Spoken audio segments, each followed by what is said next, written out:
Welcome to The Explainer. We're asking a huge question today. How does someone become a monster? To even begin to get our heads around one of history's most destructive figures, we have to rewind all the way back to the start. So this is part one, the origins. This quote really gets to the heart of it, doesn't it? History's greatest danger is not evil itself, but when ordinary people begin to believe it. Today, we're diving into the early life of Adolf Hitler. And let's be crystal clear. This isn't about making excuses. Not at all. It's about trying to understand that dangerous mix of family, personality, and just plain circumstance that created the perfect storm for a global catastrophe. So how did one man get a whole nation to follow him, no questions asked? Well, you might think the answer lies in politics or on the battlefield, right? But it doesn't. The real story, the very first chapter, starts way earlier. It starts in his childhood, with his family, and with the private battles that were shaping him long before anyone knew his name. Okay, so where do we start? Well, believe it or not, we're going to start with his last name. It seems like a tiny detail, but it's a detail that could have totally changed how history sounds. Get this, for the first 39 years of his life, Adolf Hitler's father wasn't named Hitler at all. He was Alois Schicklgruber. Yeah, see, he was born illegitimate and took his mother's last name. It wasn't until 1876 that he finally, legally, changed it to Hitler. Just try to imagine it. A roaring crowd, thousands of arms raised, chanting, Heil Schicklgruber. It sounds ridiculous, right? Almost like a joke. But it's a perfect example of how history can pivot on these tiny, almost random details. One signature on a piece of paper, and a name that nobody would remember becomes, well, you know. And that household he grew up in, it was a real study in opposites. On one side, you had his father, Alois. Think strict, rigid, by the book. A guy who was really proud of his job as a civil servant. And then on the other side, there was his mother, Clara. She was the polar opposite. Quiet, gentle, super religious, and totally devoted to her husband. So you've got this tension baked right into the family. Now let's talk about when he actually enters this picture and how that environment started to shape him from day one. Okay, so Adolf Hitler is born on April 20th, 1889. The place is a little town called Braunau am Inn in Austria. But here's the thing. It's literally right on the border with Germany. And for him, later on, this wasn't just a coincidence. No, he saw it as a sign from fate. Proof that he was the guy destined to bring Austria and Germany together. But the context of his birth is just devastating, and you really have to understand this part. He was the fourth of 6 kids. The thing is, the first 3 all died when they were babies. Can you imagine? So for his mother, Clara, Adolf wasn't just another child. He was the child, the one who survived. And she poured all of her love, all of her fear, all of her protection onto him. So you have this kid who's being doted on by his mother. And it really didn't take long for some, let's say, difficult personality traits to show up. His own teacher, Dr. Edward Humer, described him as, and I'm quoting here, argumentative, self-righteous, and resentful of authority. The warning signs were already there, even in the classroom.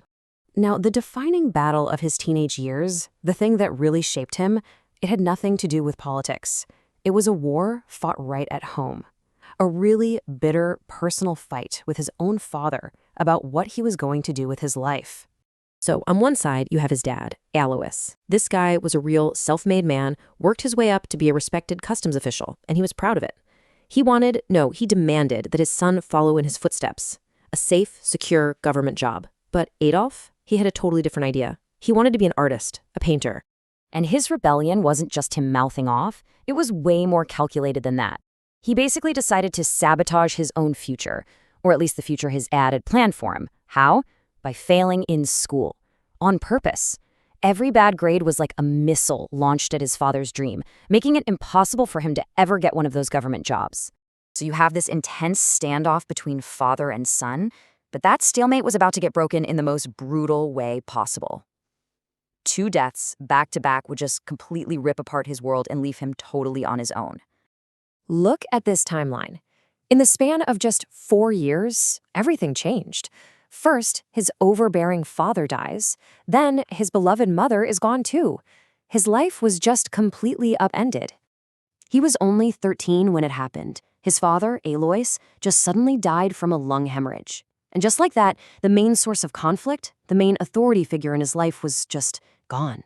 You'd think this would be his moment, right? He was finally free to chase that artistic dream. But then, only 4 years later, when he's 18, he gets hit with a loss that was so much worse. His mother, Clara, the one person who ever gave him unconditional love, she dies from breast cancer. And it was a painful death. Now he was an orphan, and everyone who saw him then said he was just shattered, utterly heartbroken. Okay, but here's where the story takes a really strange, really unsettling turn. Because the story of his mother's death has this, well, let's call it a great contradiction. It's one of those details from history that just makes you stop and go, wait, what? So the doctor who treated his mother, the one he relied on during her final days, his name was Dr. Edward Block, and he was Jewish. Adolf was there the whole time, helping to nurse his mother. Dr. Block even said he'd never seen anyone so destroyed by grief. Afterwards, Hitler wrote the doctor this incredibly grateful letter. And get this, years later, when he was the Führer, he actually gave Dr. Block special protection, called him a noble Jew. It's a shocking detail when you think about what came next. So let's just pause and take stock of where we are. By the end of 1907, Adolf Hitler is 18 years old. He's an orphan. He's totally alone. And he's filled with this toxic cocktail of huge, grand dreams of being a famous artist, mixed with this deep, simmering anger at the world. Look, this isn't just a story. It's a warning. Diving into this stuff isn't about feeling sorry for him. It's about seeing how the right mix of personal bitterness, big dreams that go nowhere, and just the right moment in history can take a life and twist it into something monstrous. It's a warning about how evil can start small. And believe me, the story is a long way from being over. You know, between 1908 and 1913, the city of Vienna basically became a furnace. And inside that furnace, the toxic, hateful worldview of Adolf Hitler was forged. So in this explainer, we're going to dig into those 5 crucial years, the years that really set the stage for one of the greatest tragedies in all of human history. It's a huge and honestly a pretty disturbing question, right? It's so easy to look at figures like Hitler and just think they were born evil, that they were some kind of historical anomaly. But the real story, well, it's usually a lot messier. It's often a story of failure, of resentment, and of a slow, creeping radicalization. See, for Hitler, the story doesn't kick off in a political hall in Munich. It begins in the art academies and the homeless shelters of the Austro-Hungarian capital. This city, this was his crucible. So you have to picture this. Hitler doesn't show up in Vienna as some politician in the making. Nope. He arrives as an aspiring artist. He has this one powerful dream he's clinging to become a great painter. And what happened to that dream? Well, it would set the course for everything that came after. Twice. That's how many times a young Adolf Hitler applied to the super prestigious Vienna Academy of Fine Arts. Once in 1907 and then again in 1908. And twice, he was flat out rejected.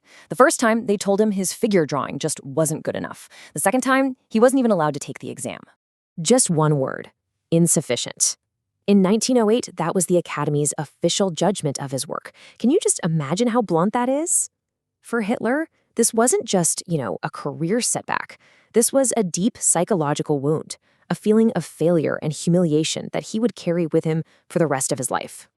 And with that artistic dream just totally in ruins, his life began to fall apart with shocking speed.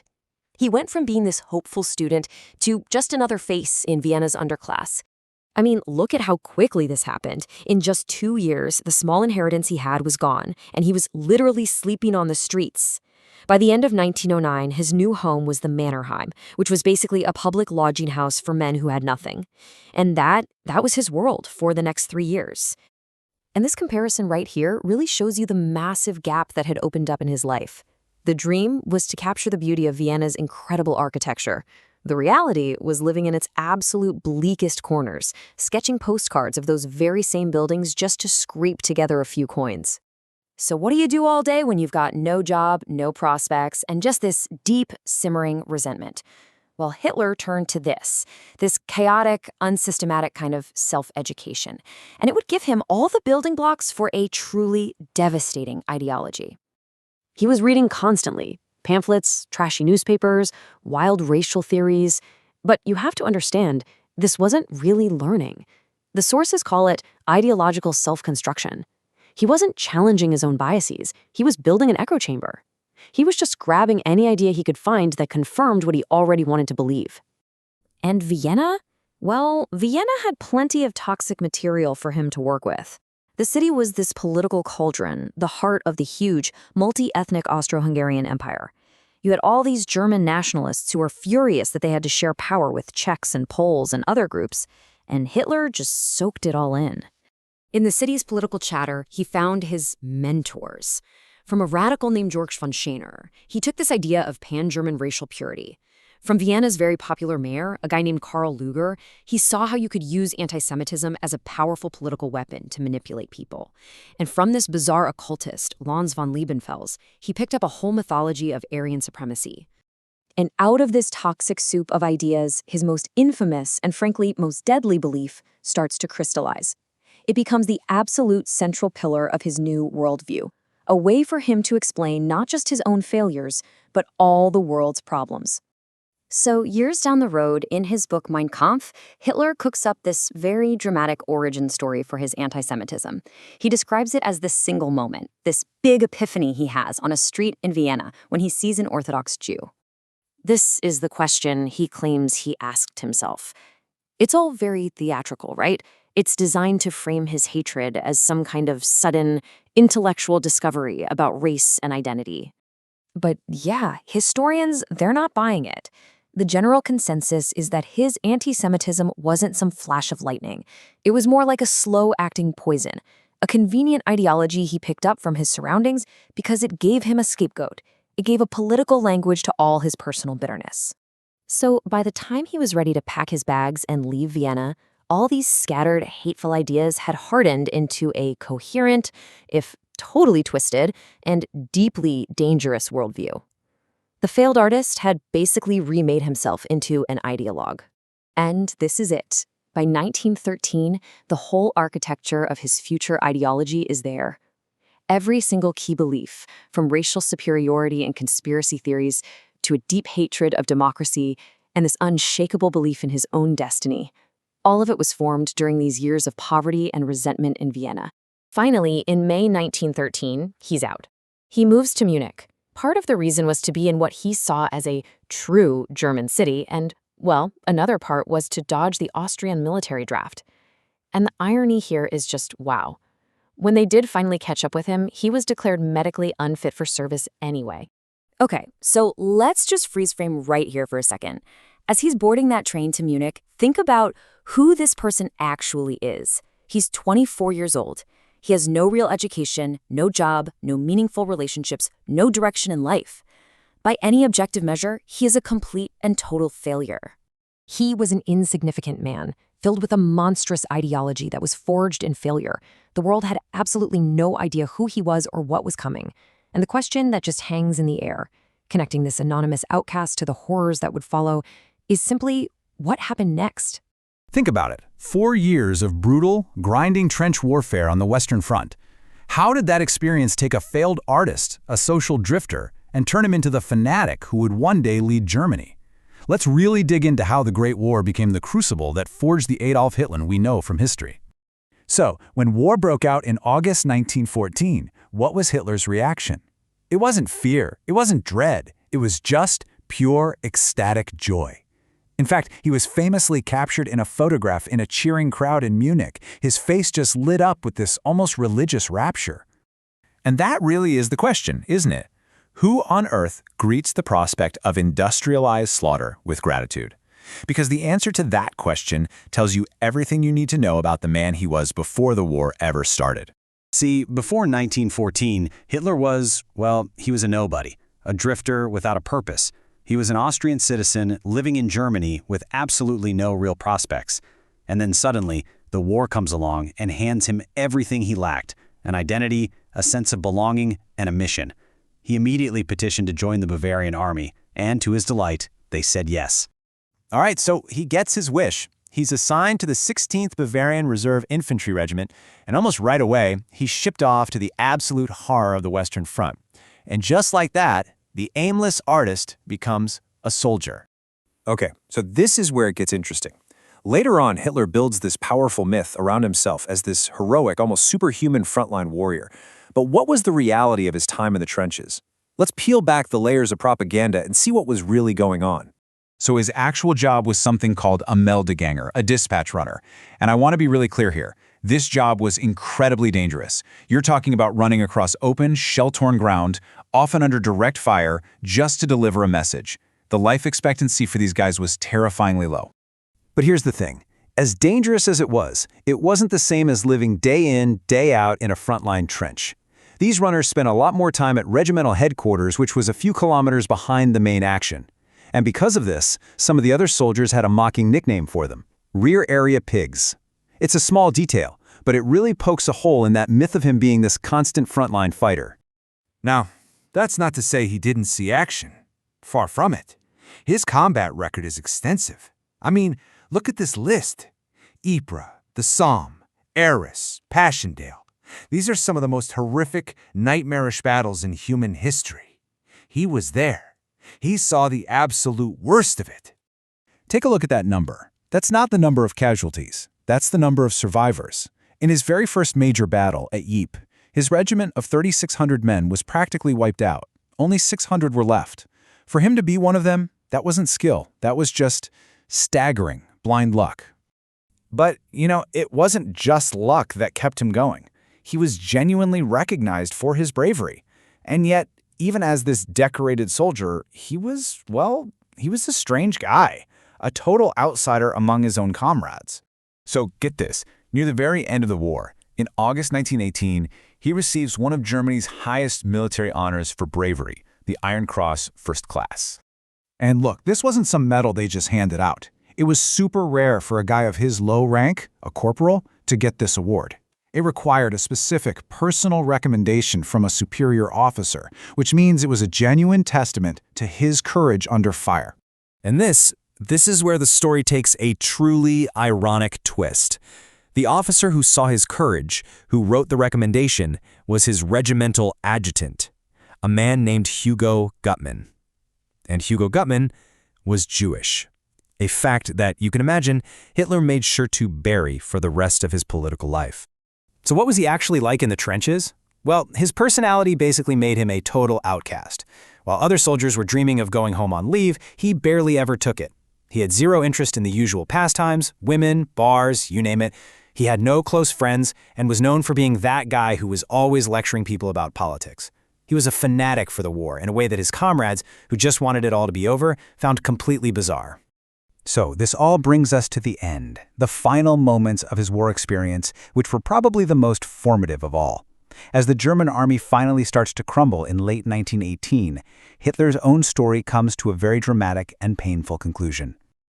This timeline really shows you how fast everything happened at the end. He gets wounded back in 16, decorated for bravery in August of 18, and then his fate takes a massive turn just weeks before the final ceasefire. In October 1918, just weeks before the war ends, he's caught in a British mustard gas attack. The chemical agent sears his eyes, causing them to swell shut. He's left temporarily blind and is evacuated from the front for the very last time. So there he is, evacuated to a military hospital back in Passewalk, Germany, and it's there, in that hospital bed, with his eyes still burning and bandaged shut, that he gets the news. The Kaiser is gone. Germany has signed an armistice. The war is lost.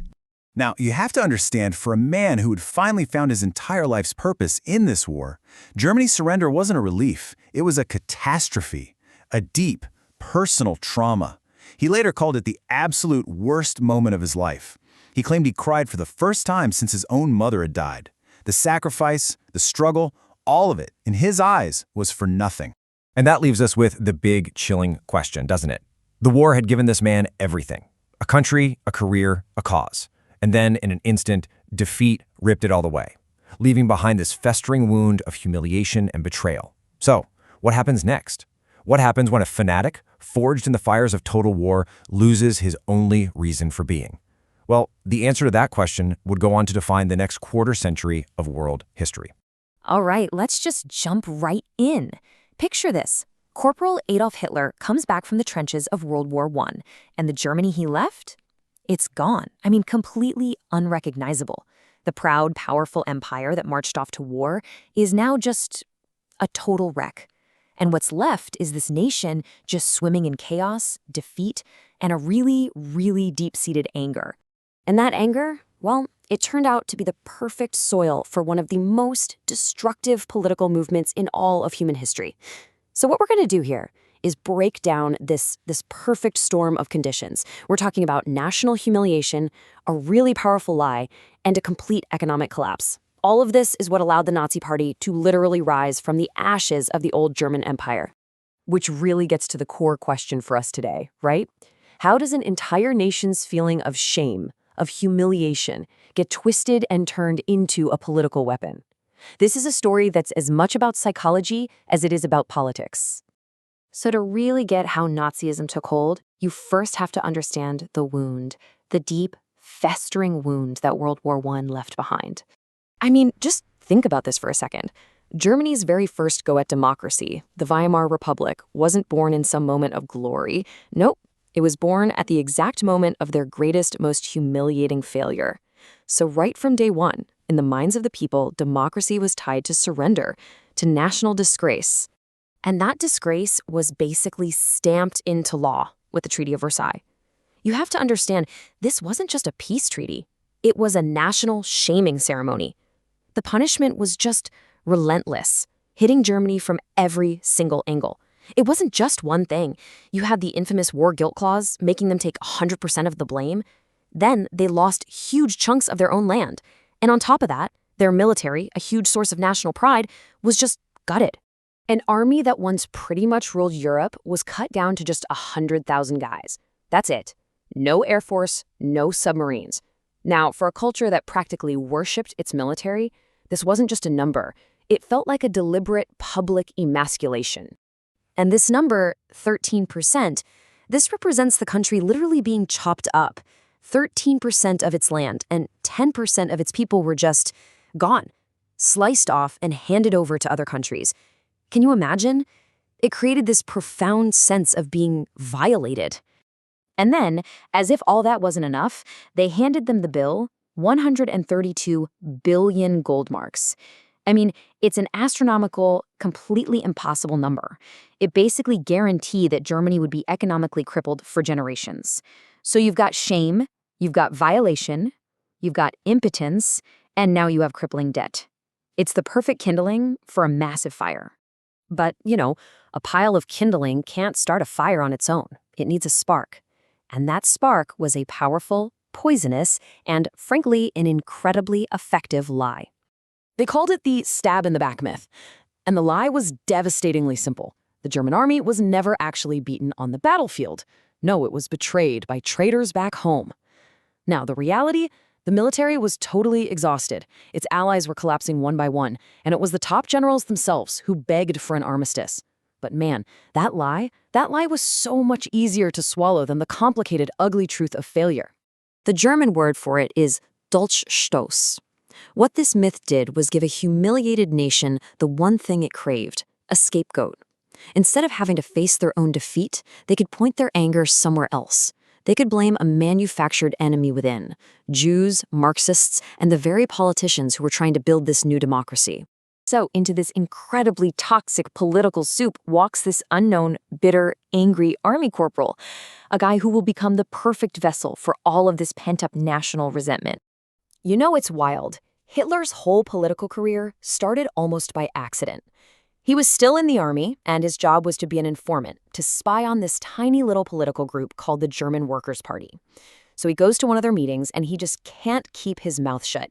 He gets angry, grabs the floor, and just unleashes this furious, impromptu speech that completely captivates the room. The party's founder was so impressed, he practically begged Hitler to join. He became member number 555. But here's the crazy part, right? The party started their numbering at 501 just to make themselves seem bigger than they actually were. He was really only like the 55th member or something. So this whole thing started with a tiny group built on a small deception. Kind of a sign of things to come, wasn't it? And from this tiny, totally insignificant group, Hitler started to build his machine. He just had this gut instinct for how to take all that raw anger and forge it into a real movement. And his methods were really systematic. It wasn't just about giving speeches. It was about branding. He took the ancient swastika and the old imperial colors and made them his. It was about ideology. He published a 25-point program that mixed extreme nationalism with vicious anti-Semitism. It was about propaganda.